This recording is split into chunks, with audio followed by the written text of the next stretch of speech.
In today's video, I'm going to teach you how to use the Salesforce Developer Console to run queries and collect log files. This process is an essential skill for those working in Salesforce environments, as it allows you to efficiently access and analyze your data, as well as troubleshoot any potential issues. So, let's get started. First things first, you'll want to log into your Salesforce account. Make sure you have the appropriate permissions, as accessing the Developer Console requires administrative rights. Once you're logged in, look towards the top right of your screen. There, you'll notice the setup icon, which looks like a gear. Click on it. This will bring up a drop-down menu. From this menu, select the Developer Console option. Opening the Developer Console will provide you with all the tools you need to run queries and manage log files efficiently. Now that we have the Developer Console open, let's dive into running queries. To do this, you'll need to locate the Query Editor tab at the bottom of the console window. Click on it to bring up the query interface. Here, you'll be able to enter your soql or Salesforce Object Query Language commands. Once you've typed in your query, it's time to execute it. Look for the Execute button. It's typically positioned just below where you've entered your query. Click it and watch as Salesforce retrieves your requested data. The results will appear right below the query editor, allowing you to view and analyze them thoroughly.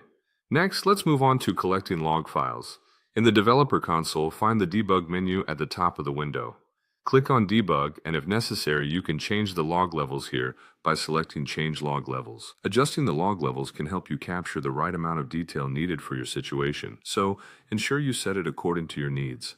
Once you're satisfied with your log settings, return to the Debug menu and select Open Execute Anonymous window. This window allows you to write and run code snippets directly in Salesforce. After you've entered your code, execute it, and then head over to the Logs tab. Within the Logs tab, you'll find a list of logs that have been generated from your code execution. Click on each log to view detailed information about the operations and any errors that might have been encountered.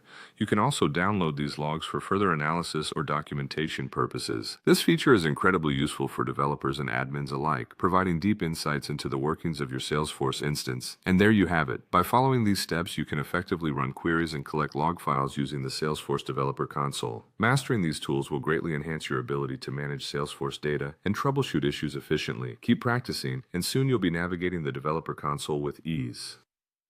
Thanks for watching, and happy querying.